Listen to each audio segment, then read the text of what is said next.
All right, so currently now we're actually at a very unique space. It's actually ParentPreneur, whereby we're doing a live podcast, and we actually have guests behind us that all of them are actually parentpreneurs as well.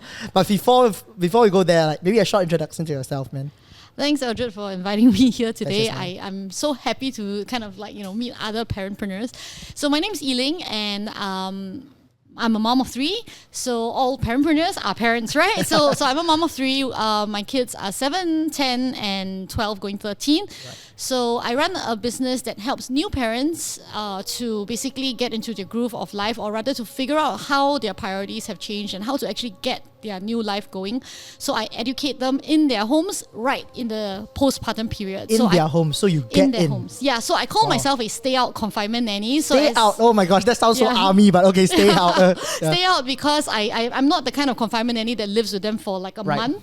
What I do instead is that I go over to their house, usually for about half a day, 4 or 5 hours. Yep. And I spend that time really being with them side by side to figure out all the new rhythms of life. Like, so if breastfeeding is going to be number one issue once they come home, so I help with support with full, like everything about breastfeeding, right? Like how to do it, whether you want to latch, whether you want to pump, like how to figure out what to do. Yeah. Right? So, and then the other big challenge usually after breastfeeding is sleep. So we kind of talk through all about that, right? Like sort sleep. Of why does your baby cry? Why does the baby not want to sleep when they're tired, right? And why can't the baby just sleep, right? Why can't the baby just sleep? Exactly. Yeah. So I kind of talk through all of that and helping the parents to understand how the baby's anatomy is, how the baby's development naturally is, week by week, day by day, what's considered normal, what's considered like a little bit out of the range, and why it might be so, right? So figuring it out on a totally customized basis. This is like a full-time job on a full-time job, man. Like, I don't know how you do it. And I guess I have one specific question that could be interesting, right? So Personally, I see a lot of similarities and differences between parenthood and entrepreneurship. And sometimes the differences is a trade-off that we have to make, right? When we are actually spending time here, as we are on this podcast, we are not spending time with our kids, right? And then we have actually we have to be honest to ourselves, right? What is truly priority of life? So maybe on that note, right, what are the 3 similarities and differences you kind of see between parenthood as well as entrepreneurship? Okay, wow. Long, big question. So similarities clearly between entrepreneurship and like your own children is, the business that you founded or are founded, right, is another baby. So that is definitely, you have the same goals and wishes that you want it to flourish, you want it to do well, you want it to grow well. It's never just about like, oh, I've had the baby and it exists, right? It's never going to be that for your business as well. It's not, I've started the business and it's just a business name. It's not, obviously, right? You're going to want to grow it. You want it to not just, you want it to be meaningful. So same thing, right? For kids, you want them to have meaningful lives. You want them to have their own identity. You want them to be able to flourish and touch lives and add value. So that is the similarities between them. On the trade-offs, I would say it isn't to me a huge trade-off. Whoa, that's a hot take. That's a hot take. Okay. I'm gonna agree on that one. Okay, but yes, sure. Yeah. So let's delve a little bit deeper in that, because I feel like you can build your entrepreneurship or your business the way it works for yourself, for your family, right? So like, for example, for me, I have full control of my time. I think a lot of parentpreneurs start their businesses to have full control of their time. Fair point. A lot of parentpreneurs then discover that you don't get full control of time because it feels like it's a 24/7 job. Yeah. Yes, it can be. Yep. Right? Just like actually you can also make your corporate job 24/7. Fair point. Right? But I have chosen to do this business in this way whereby I can be home for my kids whenever I choose to be home for my kids. So yes, it's a trade-off that I'm here today instead of like being home with my kids. But I don't do this every day. Yep. And I have also invested that time in actually teaching my kids to be independent. Ooh. Right? And that gives me back the lifestyle that I can have, whether it's for my business or for myself. No, very interesting. And I think you really have to depend on like what is your perspective of all of this, right? We are in a very lucky position of choosing, but truth of the matter, especially as a startup, your entrepreneurship journey at the start, you'll probably learn lesser than what you earn in a corporate world. Definitely. Right? Yeah. And yet that is actually a trade-off, right? The trade-off of you leaving your cushy corporate role, monthly income coming in, and if the bank account just keep depleting down and down during the entrepreneurship journey, you sometimes question yourself. Yes, right? totally. Same as parenthood as well, right? Sometimes you question yourself. It's like, oh, am I doing it right? Yep. Could I have avoided that injury that's like the slight cut above the eye that almost hit the eye? But there is gonna be difference because why? I would say that you can never buy back time for your kid. Never.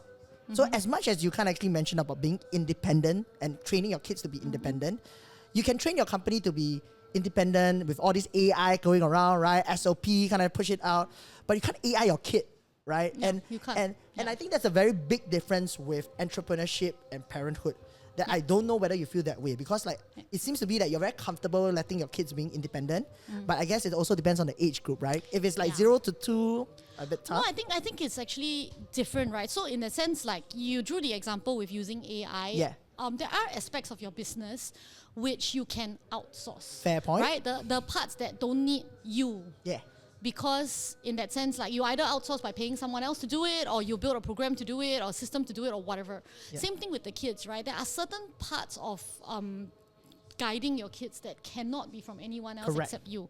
But there are certain skills you can give them, grow in them, that they can function without you. And that is a big priority in my life, in my family life. Right. And on that note, right, like currently now, if you are comfortable to share, right, like where does your husband play in this entire thing? Because it seems to be like you got it all settled. Oh no. Right? Does your husband like, wow, nothing to do at home, kind of chill? I think, you talked about it being a luxury. It's an option that not many families have. Yeah. And I think that is something that I am a bit more blessed with, but also intentionally built. Yep. Right? The idea is I did not choose to leave my corporate cushy job and all that money because I just chose to. Right? Obviously, I can only do it because I have the wonderful support of my husband. Oh my gosh, shout out to the dads over there. Like shout out to you, the dad over there. Exactly. Yeah. The dads are so important. I mean, they have to share that vision. Yep. The idea that he agrees that my kids will do best with me at home. Aww. Right? So firstly, he must agree with that. And secondly, we have to agree together that we just live on less. Right? We live on his income, and whatever income that I built for through my business is just going to be supplementary. Exactly to that point, if you didn't realize that is the trade-off that you Yes, that is the trade-off. Yeah. So I mean, clearly I've given up my cushy career, my amazing career progression. Right? Honestly, for those who know me before I started this, I was pretty much the corporate high flyer. Right. Yeah. So I guess like there are going to be trade-offs, but let's be very honest and truthful to ourselves. Yep. What is truly priority, right? Yep. If the season of life for you is like, I want to focus on my kid, I'm okay to take a step back in terms of career progression, whether it's an entrepreneur or not, then fine. Yep. What is the biggest gripe for me personally is for those who are not actually honest with themselves. Yes. Right? I'm calling out there to all the business owners there, whereby they are actually earning a lot of money and their lifestyle is already good, and they are saying, oh, I'm doing entrepreneurship for freedom, for passion, etc. But the truth is, the money is enough, right? How much is ever enough, right? Yeah. And a lot of them, like one example that I had is, there's this business owner that was retiring because I do mergers and acquisition, right? When they were actually selling their business, and then I asked, like, what's your biggest regret? The biggest regret, he said, like, during the start of my entrepreneurship journey, I actually had a little one, and yet I actually didn't spend a lot of time with that. And now when I actually sell my business, multi-millions, I can't buy back that time anymore.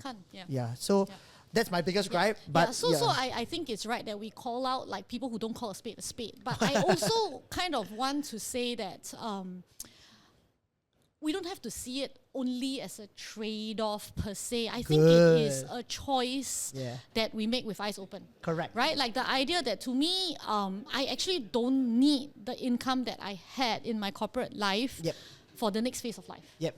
Right? Like because maybe, my husband has enough in the role that he's playing, and our expenses and our lifestyle has reached a point where we are really comfortable. We do not want to kind of spend more just because we earn more. We don't at all. So we don't. No, lovely. I guess like one last question that we have. Like currently now we are actually in a live audience with like live podcast with our audience at the back, right? How do you actually feel? What does parentpreneur means to you, and how do you see this community after kind of actually like talking to a few of us, right? And like the vibes around it. Yeah, I think today's the first day. Really, I'm meeting a lot more parentpreneurs. I think previously met a lot more mompreneurs.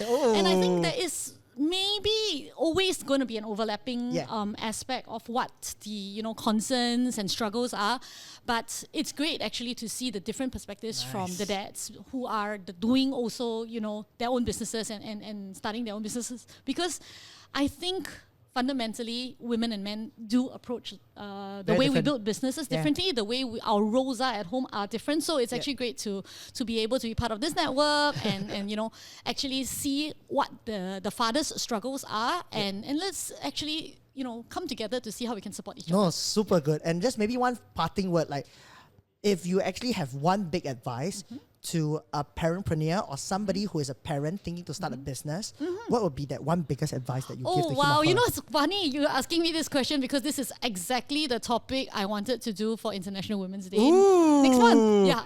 So I actually want to run this little workshop to talk specifically about the actual considerations that someone can have, the logical thought processes and systems that you need. How do you count the costs needed and to what is start cost, the business? right? And what actually is the cost? And what are the sort of contingency plans? And how can you go about creating that before you maybe make the decision to whether it's leave your job and stay home, or leave your job and start a new business, or should you do both at the same time? Right? It's actually different for everyone, and I'm actually going to talk about this. Lovely. All right, great. So currently now we actually have live guests at the back. Any questions from the guests, right? And happy to answer one question. No, not interesting. Hey, I hear laughter. Hey. Yeah. Okay, so Yi Ling, I think it's very informative to kind of actually see where we are at. The topic and the question that I asked, it's very real, right? Because at the end of the day, majority of the parents are actually not entirely ready to be parents. Yes. Yeah. And actually, I don't think anyone can ever be ready. I don't think I was. Right. And actually, a lot of business owners are also not entirely ready to be a business owner. Totally. Yep. And yet, when you actually marry the two, I think this topic and this intersection is a deep topic that needs a lot of discussion. Whether is it on the physical side of things, because you want to make sure that you're physically strong, and when you're strong by yourself, you can actually be the best version of yourself for everybody. You need to be emotionally strong as well, because there's a lot of roller coaster that you're going through. And then last but not least, obviously monetary as well. So looking forward to kind of actually seeing how we can actually unfold that event of yours, because I think it's a very deep topic that needs a lot of education and awareness. A lot. I don't think one event is going to justify it, but I would love to start the conversation rolling. You start the conversation, start the community. And all right, thank you so much for your time. All right, cheers.